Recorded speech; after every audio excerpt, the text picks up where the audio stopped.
Samahan niyo po ako sa ating pag-aaral ng salita ng Diyos na hango sa aklat po ng 2 Corinthians chapter 5, starting verse 9 and 10. At ito'y pinamamagatan ko po ng characteristics that pleases God. Okay. Ang sabi po ng 2 Corinthians chapter 5, verse 9 and 10, so we make it our goal to please Him, whether we are at home in the body or away from it. For we must all appear before the judgment seat of Christ, so that each of us may receive what is due us for the things done while in the body, whether good or bad. Purihin pong Panginoon sa kanyang buhay at makapangyarihang salita na ating pag-aaralan sa oras na ito. Saglit muna tayo manalangin. Salamat po dakilang Diyos, minsan pa sa oras nito na kami dudulog sa inyo at sa inyo po namin ugad patuloy ipinagkatiwala ang lahat ng bagay. Patuloy na pakalinisin nyo kami, hugasan nyo kami ugad na yung banal at makapangyarihang dugo. At Lord, ikaw po ang malayang makakilos sa aming kalagitnaan.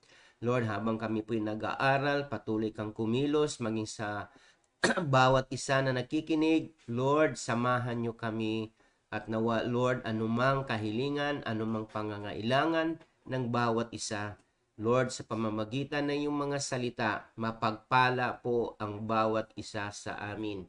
Maraming salamat po, dakilang Diyos, sa iyong mapagpalang, mapaghimalang kamay. Pinagkatiwala po namin ang pag-aaral na iyong salita sa gabing ito. We thank you, Lord. This is our prayer. In Jesus' name, Amen. Amen. And Amen.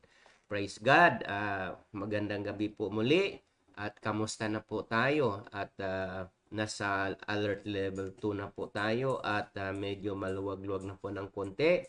And hopefully, sa mga darating na panahon ay totally wala na po ang pandemic at magkaroon na po tayo ng regular na gawain po sa ating mga iglesia na kung saan doon po tayo magkaroon ng gathering po sa pagpupurit pagsamba po sa Kanya. Okay, salamat po. And sa gabing ito, yan nating pag-aaralan ang binasa natin kanina, 2 Corinthians chapter 5, verse 9 and 10. Ang kahalagahan po dito, makita po natin dito pa lang sa verse 9, so we make it our goal to please Him. Yan. Ito dapat at ito naman po talaga ang layunin natin na makapagbigay tayo ng kaluwalhatian, karangalan sa ating buhay na Diyos.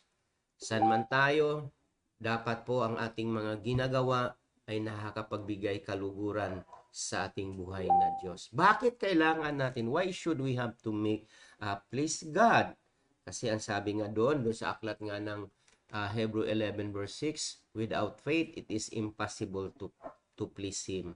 Ito po yung napakahalagang bagay na dapat po. Kailangan po natin yung ating pananampalataya. Bilang mga lingkod ng Diyos, gawin po natin na goal natin na mabigyan ng karangalan ng ating Panginoon.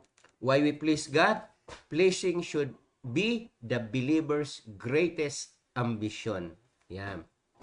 Na sa lahat ng ating gagawin, tandaan po natin mga kapatid, ito dapat sa bawat isa sa atin ang pagbibigay karangalan, kalwalatian sa Diyos. Ito po ang dapat nating unang-una sa buhay ho natin. Gaya ng ating binasa kanina sa 2 Corinthians chapter 5 verse 9 to 10. Okay? We must seek to please not men but God. Ephesians chapter 6 verse 6 and 7 and Colossians chapter 3 verse 22. Kaya po sa buhay ho natin, dapat po ang Diyos po ang dapat natin ma-please. Dapat ang Panginoon po ang mabigyan natin ng ngiti sa ating buhay, hindi po ang tao. Maari na minsan we have to please men, pero tandaan po natin, kadalasan po kapag ang tao po ang ating piniplease, nakikita po natin nalulungkot po ang puso ng Panginoon. Ephesians chapter 6 verse 6 and 7, ang sabi po, obey them not only to win their favor, when their eye is on you, but as slaves of Christ, doing the will of God from your heart. Serve wholeheartedly as if you were serving the Lord, not people. Okay?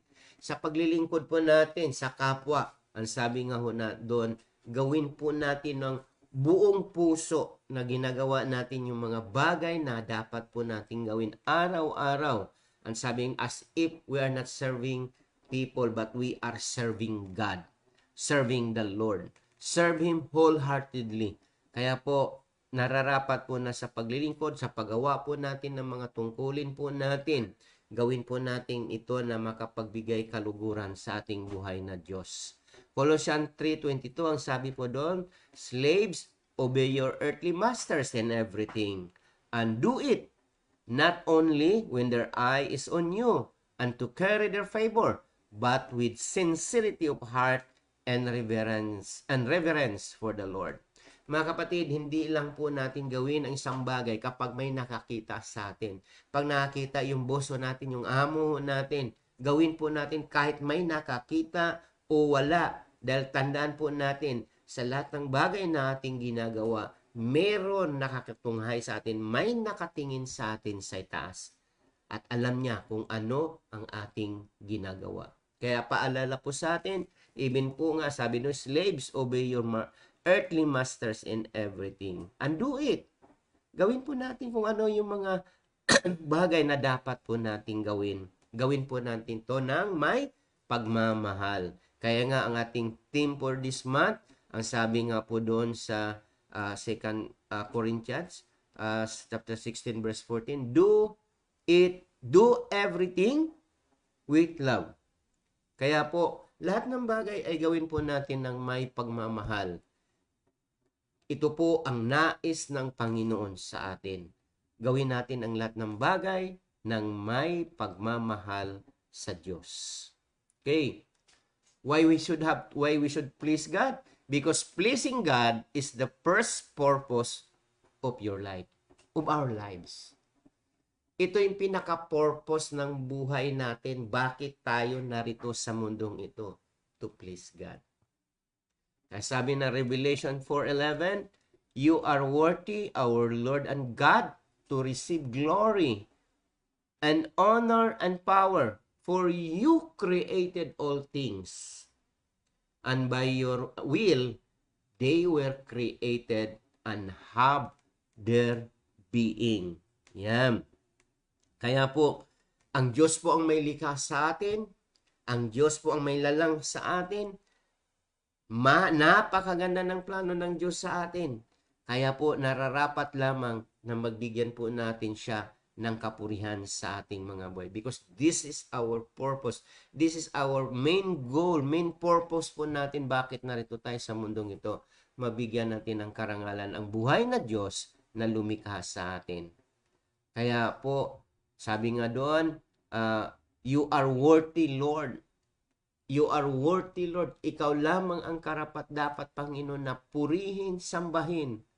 Ikaw lamang po, Panginoon, ang dapat tumanggap ng glory, lahat ng papuri, pasasalamat, kaluwalhatian. Ikaw lamang po, Panginoon. Wala na pong iba. For you created all things, and by your will, they were created and have their being. Kaya po mga kapatid, pleasing God is, ang sabi nga nun, gawin po natin ito ng first priority sa ating buhay. Pleasing God is not a suggestion, but a duty. Alam niyo po, gaya ng sinasabi ng Panginoon sa kanyang salita, ang salita ng Diyos, it is not an option. It is a command for us to follow. Hindi po suggestion o hindi lang po option ang pagpiplease sa Panginoon sa pagsunod natin sa Diyos. Ito po'y tungkulin po natin. At ito po'y utos sa atin na dapat po natin sundin. Because by pleasing God, we attest that we love God. Kung tunay nating mahal ang Diyos, gawin natin ang kalooban ng Panginoon. Gawin natin ang ipinapagawa niya sa atin. At by doing this with love, mapiplease natin ang puso ng Diyos. Kaya po mga kapatid, napakalaga na dapat po natin. Why pleasing God? Because it is, kumaga ito itungkulin natin.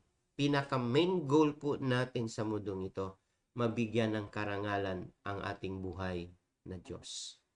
Okay? 7 characteristics. Dito po tayo magpo-focus po. 7 characteristics of a life pleasing to God. Okay? Ano-ano po itong mga bagay na ito? Ano pa ba yung mga dapat makita sa atin na makapagbigay kaluguran sa ating buhay na Diyos? Number 1, the life that pleases God is the one that bears fruit. John 15 verse 8. This is to my Father's glory that you bear much fruit, showing yourselves to be my disciples. Ang tunay na naglilingkod, sumusunod sa Panginoon ay namumunga. May bunga. Okay? And we are, ang sabi doon, kailangan po tayo mamumunga. Hindi naman kailangan lahat ng bunga ay meron tayo. Pero at least meron pong bunga sa atin. May nakikitang bunga sa buhay natin. And what are the fruits? What are these fruits? Ano-ano po yung mga prutas po ito? Ito po yung mga bagay, ang fruits of the Holy Spirit, ito po yung mga characteristics ng ating Panginoon. At nawa, kahit man lang isa, o dapat po lahat, perfect na siguro po tayo pag lahat. Kaya makikita po natin, kailangan ang buhay ho natin ay namumunga. Ibig sabihin na sa paglilingkod natin sa Diyos, meron at meron kang nadadala sa paanan ng ating Panginoon na siya rin ngayon ay nangangaral ng salita ng Diyos, ibinabahagi ang salita ng Diyos at namumunga din po ang taong ito. Ang bunga mo ay namumunga rin. Kaya ito'y nagbibigay kaluguran sa Diyos. Kaya po, makikita po natin, pangalawa, the life that pleases God is one that is lived thankfully. Yung pangalawa ay nagbibigay po tayo ng pasasalamat sa Diyos. Yung una, ang sabi nung una, the life that pleases God bears fruit. Pangalawa, the life that pleases God is the one that is lived thankfully. Okay. Sabi ng 1 Thessalonians chapter 5 verse 18 to 20, give thanks in all circumstances, for this is God's will for you in Christ Jesus. Ito lang yung kinuha ko, verse 18. Makikita po natin, give thanks in all circumstances. Ibig sabihin, sa lahat ng pagkakataon, sa lahat ng bagay na nangyayari sa ating buhay, whether it's good or bad, dapat daw po tayo magpasalamat sa Diyos. Kadalasan ng tao, ano pong ginagawa natin? Nagpapasalamat lang po tayo kapag maganda ang nangyayari sa buhay natin. Even minsan, kahit magaganda ang mga nangyayari sa buhay natin, hindi pa rin tayo nagpapasalamat. But, utos ng Panginoon in the book of 1 Thessalonians chapter 5 verse 18, dapat daw po tayo mapanalanginin. Dapat daw po tayo marunong magpasalamat sa lahat ng bagay. Bagaman minsan napakahirap magpasalamat sa Diyos, lalong-lalo kung hindi maganda ang nangyayari sa buhay natin. We have to thank God. Dahil alam po natin, sa mga bagay na hindi magandang nangyayari sa atin, may mabubuti at may magagandang bagay na ginagawa ang Diyos sa atin. Maaari na tayo nasasaktan, maaari na tayo na nahihirapan, pero may itinuturo ang Diyos, may itinutuwid ang Panginoon sa atin. Kaya dapat po tayo magpapasalamat. Lord, thank you. Dahil alam ko po, Lord, na sa mga bagay na nangyayari nito, hindi man maganda ito, Panginoon, alam ko mayroon kang itinuturo sa akin. May ginagawa ka sa akin, Panginoon. Mayroon kang itinutuwid, Panginoon, sa buhay ko. Kaya dapat po tayo marunong magpasalamat. Di ba? Ang isang tao, kapag ikaw po ay nakatanggap or mayroong nagbibigay sa iyo ng regalo. Pag sinabing regalo, libre. Pag tinanggap po natin, marunong dapat tayong magpasalamat. Alam niyo po, pag sinabi niyo lang ng thank you, salamat, punong-puno na ng kagalakan doon sa puso ng taong nagbibigay sa iyo. Sa isang sabi lang ng thank you, salamat, malaking tulong na po to sa amin. Ito'y pleasure, kagalakan sa puso ng taong nagbibigay. How much more sa ating Panginoon? Hindi naman kailangan ni Lord ang mga material na bagay. Ang nais lang ng Panginoon ay yung mga bagay na marunong po tayong magpasalamat. Thank you, Lord. Our grateful life, dapat po magkaroon po tayo nito. Grateful heart sa lahat ng bagay na nangyayari sa ating mga buhay. Pangatlo, characteristics of a life pleasing to God. Life that pleases God is one that yearns to know God better. Tandaan po natin, gusto ng Panginoon na yung bang makilala pa natin. We are longing, yearns, we are longing na mas mahigit pa nating makilala ang Diyos. Sa pagkakilala po natin, na habang tayo'y patuloy na sumusunod, naglilingkod sa Diyos, nagkaroon ng communication, Panginoon, nagbabasa ng salita ng Diyos, nanalangin sa Panginoon, we have to yearn, we have to long to know God better. Kinalulugdan ng Diyos na ang mga tao ay nagsasaliksik, diligently seeking God. Ito yung nais ng Panginoon at pinagpapala ng Diyos ang mga taong seeking diligently sa ating Panginoon.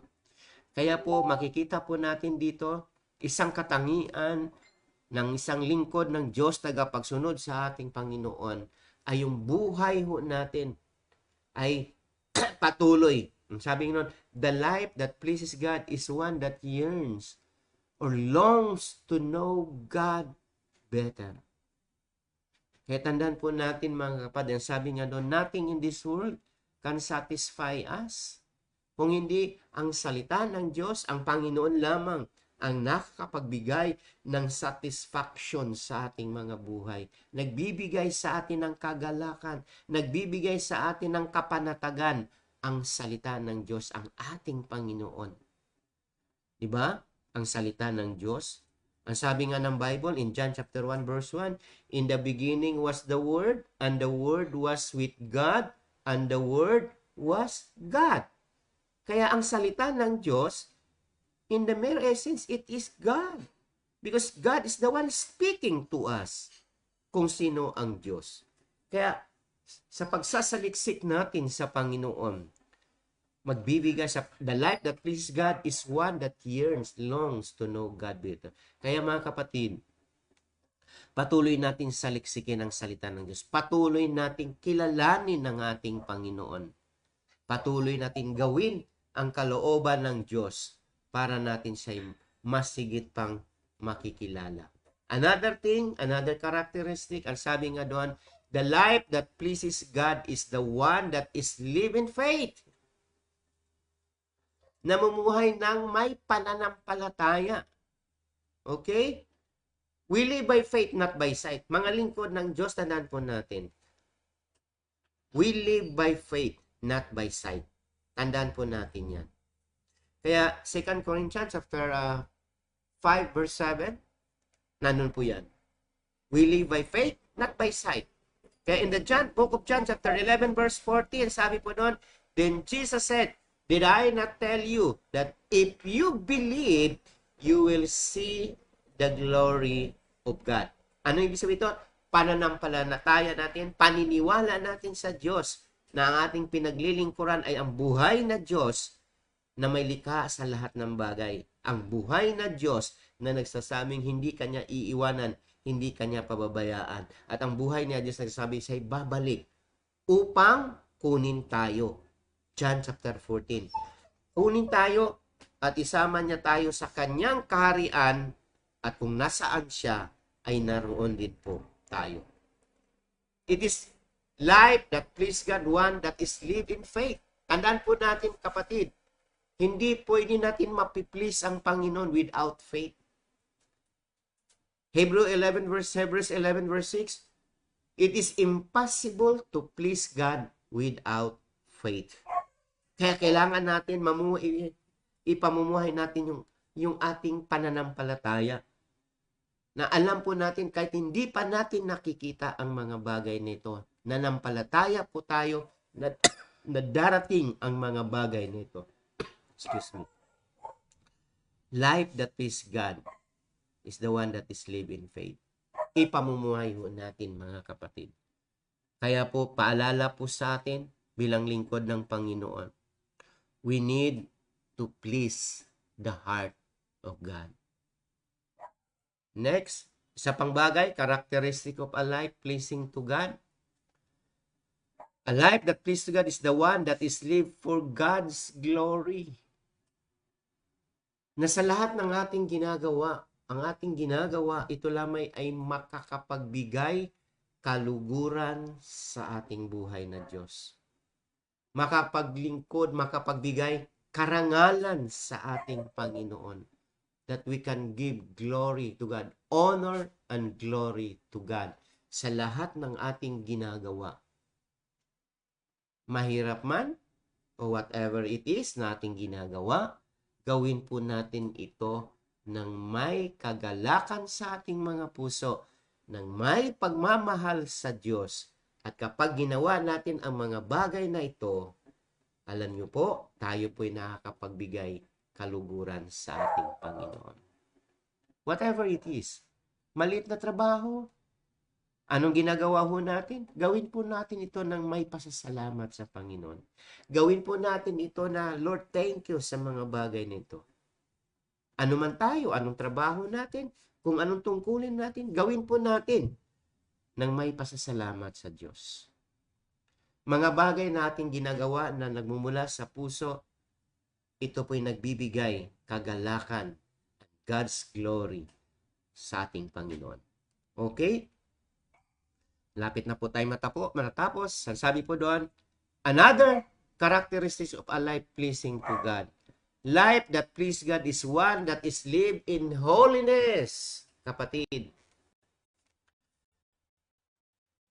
gaya ng ating itinuturo last time, ang sabi po doon, kailangan po natin makapagbigay ay tayo ng may kabanalan.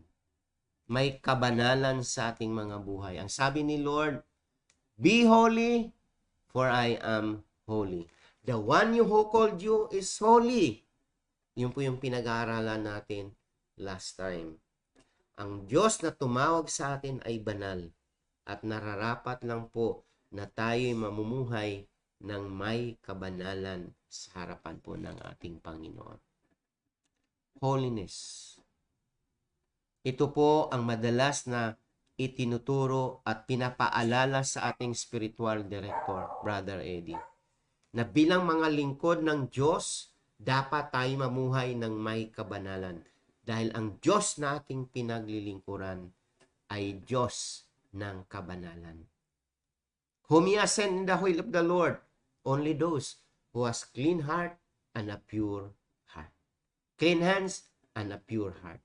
Makikita natin kung mayroon tayong malinis na puso, malinis na mga kamay, ang sabi nga po doon, hindi tayo sumasamba sa mga Diyos-Diyosan, hindi natin ginagawa ang mga bagay na kapagbigay sama sa loob ng Diyos, sa puso ng Diyos, namumuhay tayo ng may kabanalan. Gawin natin ang kalooban ng Diyos. Kaya po mga kapatid, isang mahalagang paalala lang po sa bawat isa sa atin. God is holy at nais ng Panginoon na sa kanyang mga lingkod, dapat din po makita sa atin ang kabanalan sa ating mga buhay. And last, the life that pleases God is one that is lived in service to God and man. Ang sabi nga ng Biblia, whatever you do to the least of my people, you do it for me. Kaya mga kapatid, ano ang ating ginagawa sa kapwa? Ito po'y ating ginagawa sa Diyos. We have to live in service to God and in service to man. Kung nais na tayo, kumbaga po, magiging malakas o makapagbigay tayo ng kaluguran sa Diyos, we must be a servant of all. Kaya mga kapatid, isang bagay na nais kung iwanan po sa inyo, ang buhay natin dito sa mundong ito, once lang po to. Minsan lang tayo nabubuhay sa mundong ito. At bilang mga lingkod ng Diyos, nakakilala po tayo sa Panginoon. At nais natin na makapagbigay kaluguran sa Diyos. Gawin po natin ang mga bagay na ipinapagawa ng Diyos. Lalong-lalo na sa sinasabing ito, na ang ating buhay ay yung gawin po nato, mamuhay tayo, we have to live in service to God. At higit sa lahat, sa tao. Kaya maalala ko ang sabi ni Lord, Matthew 22, verse 37, starting verse 27 onwards, the greatest commandments ng ating Panginoon. Love God with all your heart, with all your soul, and with all your mind, and love your neighbor as you love yourselves. Mari na hindi ka ibig-ibig ang isang tao.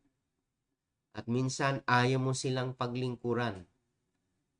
Wala tayong pakialam sa kapwa. Pero tandaan po natin, ito po ang utos ng Diyos. Diba? Paalala ko rin uli, Luke chapter 6 verse 27. Mahalin natin ang ating mga kaaway.